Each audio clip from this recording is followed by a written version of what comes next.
நினைக்கிறாரியா அது நடக்கும். சவுல ராஜாவா மாற்ற அவன் அபிஷேகம் பண்ணிட்டான். அப்போ அவனுக்கு விசுவாசம் இல்லை. திரும்ப கர்த்தருடைய ஆவியானவர் அவனை நிரப்பி அவனுக்குள்ள ஆவியானவர் கிரியை செய்ய வேண்டி இருக்குது. தாவீதை பார்த்து அப்படி எங்கேயா வந்திருக்கா பாருங்க. நீங்க 1 சாமுவேல் புத்தகத்துல 11ஆம் அதிகாரத்தை பாத்தீங்கன்னா அதுல சவுலுக்குள்ளாய் ஆவியானவர் என்ன செய்தாராம், புகுந்து அவனுக்கு திடீர்னு வைராக்கியம் உண்டவன் ஆகி. வசந்த வாசிங்களேன் 1 சாமுவேல் 11ஆம் அதிகாரத்துல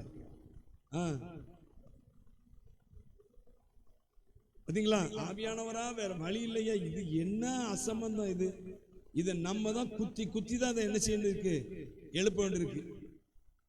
இன்னைக்கு நிறைய சபையில் அப்படிதான் உட்கார்ந்துட்டு இருக்காங்க. ஊழியத்துக்கு ஒப்பு கொடுத்தாலும் சரியான பிரேயருக்கு வர்றதில்லை. ஒரு சிலர் சொல்றேன், நான் எல்லாரும் சொல்ல, நிறைய பேர் ஓரளவு வர ஆரம்பிச்சிட்டாங்க.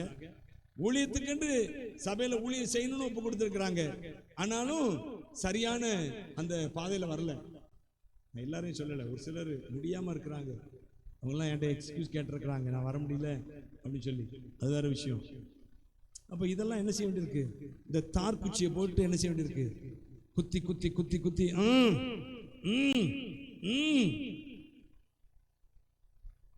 ஹல்லேலூயா.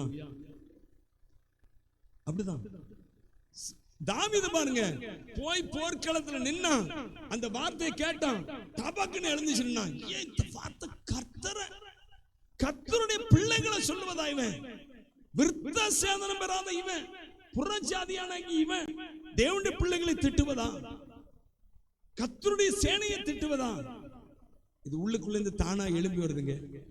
ஆனா சவுலுக்கு பாருங்க, அவன் கர்த்தருடைய ஆவியா, வாசிங்க அந்த வசந்த வாசிங்க, கேட்ட உடனே அவன் வைராக்கியம் உண்டவனா இல்ல, தேவனுடைய ஆவி என்ன செய்தார், அவனுக்குள்ள இறங்கினார். இறங்கி எலும்புப்பா, இப்பவாது எலும்பு. உடனே வேற வழி இல்லாம எழும்பி அவன் என்ன செய்தான், ஆவியானவர் என்னை எழுப்புகிறார். தாவீதினுடைய இருதயம் எப்படி இருந்துச்சு, உண்மையும் நன்மையுமான இருதயம். ஹல்லேலூயா. அது எப்பொழுதும் தேவனுக்காய் கிரியை செய்ய ஆயத்தமா இருந்தது. தேவன் சொன்ன வசனங்களை தனக்குள்ள வைத்து கிரியை செய்ய ஆயத்தமா இருப்பதுதான் நல்ல நிலம். அந்த இருதயம் தான் நல்ல நிலம். கண்மான தேவனுடைய பிள்ளை, இந்த புல்பிட்ல இருந்து ஒரு வசனம் வருதுன்னா ஆமென் சொல்லுங்க. அந்த வசனம் என்னை நோக்கி வருதுன்னு தெரியணும், அந்த அளவுக்கு ஆயத்தமா இருக்கணும். எப்ப தெரியும் அந்த வசனம், இந்த வசனம் எனக்கு தாயா வருது, எப்ப தெரியும் தெரியுமா, ஏராளமான வசனங்களை கேட்டு ஆயத்தமா கர்த்தருக்கா ஒப்பு கொடுத்து அந்த இருதயம் தேவனுடைய வசனம், அந்த வசனம் தனக்கு தான் வருதுன்னு தானா தெரியும். ஹல்லேலூயா. ஒரு இடத்துல நாங்க ஊழியத்துக்கு போயிருந்தோம். அப்போ அந்த நாட்கள்ல நான் ஊழியத்துக்கு ஒப்பு கொடுத்த புதிது. அப்போ ஒரு ஊழியக்கார், பெரிய ஊழியக்கார், திருநெல்வேலியில் பெரிய பாஸ்டர், அவர் வந்து பிரசங்கம் பண்ற, நான் வொர்ஷிப் முடிச்சிட்டு நான் உட்கார்ந்துருக்கிறேன், அவர் பிரசங்கம் பண்றார்.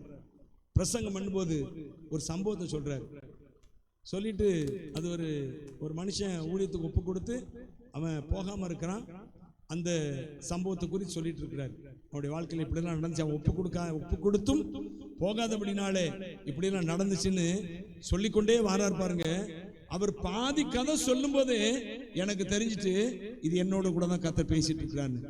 அவர் கதையை முடிக்கும் போது சொல்றாரு, என்னை திரும்பி பார்த்து சொல்றாரு, நான் வொர்ஷிப் முடிச்சுட்டு உட்கார்ந்து இருக்கிறேன், என்னை திரும்பி பார்த்து சொல்றாரு, உனக்கும் அதே கதை தான் நடக்கும் அப்படின்னாரு. அல்லேலூயா. நீ ஊழியத்துக்கு வராட்டா உனக்கும் அதே கதை தான் நடக்கும் அப்படின்னாரு. சொல்றேன், அவர் பாதி கதை சொல்லும் போது எனக்கு தெரிஞ்சிச்சு இது என்னோட கூட தான் கர்த்தர் என்ன செய்யிட்டு இருக்கிறாரு, பேசிட்டு இருக்க. அப்புறம் தான் கடைசியா தான் அவர் சொன்னாரு, உனக்கு இதே கதையை ஆண்டவர் செய்வாரு அப்படின்னு சொல்லி, நீ வராட்டா இதே கதை உனக்கும் நடக்கும் என்று சொல்லி ஆண்டவர் சொன்னார். பாதியிலே எனக்கு தெரிஞ்சிச்சு. என் அன்பான தேவனுடைய பிள்ளைகளே, உண்மையும் நன்மையுமான இருதயத்துல வசனங்களை அப்படி பொத்தி பொத்தி பொத்தி பொத்தி பாதுகாக்கிறாங்க தெரியுமா, அவங்க இருதயத்துக்கு தெரியும் தேவன் எதை நம்மோடு பேசுகிறார் என்று சொல்லி. ஹல்லேலூயா. அதுதான் உண்மையும் நன்மையுமான இருதயம்.